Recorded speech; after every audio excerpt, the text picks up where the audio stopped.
موهات واقعا همینطوری مجعده یا خودت حالت دارش میکنی؟ نمیدونم همیشه همینجوریه. ولی انگار یه کارش میکنی ها؟ نه چطور مگه؟ چه خوب، خیلی من موهای حالت دار دوست دارم. میدونی که 3 مدل میریم، صاف و حالت دار و وست. شما موهات حالت داره، موهای من هم حالت داره. مثلا موهای وست دوست ندارم. من اینطوریه. حالا ایشالا بعدا میبینی. چجوری بهت بگم، اصلا دلم نمیخواد تو رو اذیت کنم.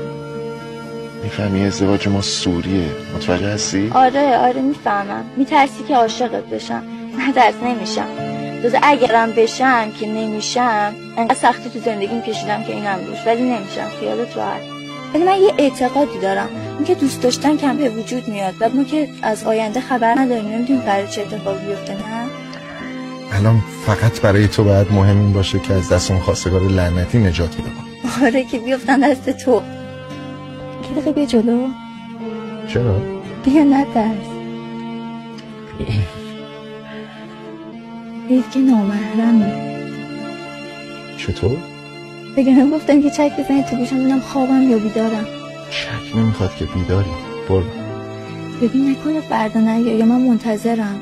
مطمئن باش میام. برو تا عمود نیومده. بدو. خداحافظ. خداحافظ.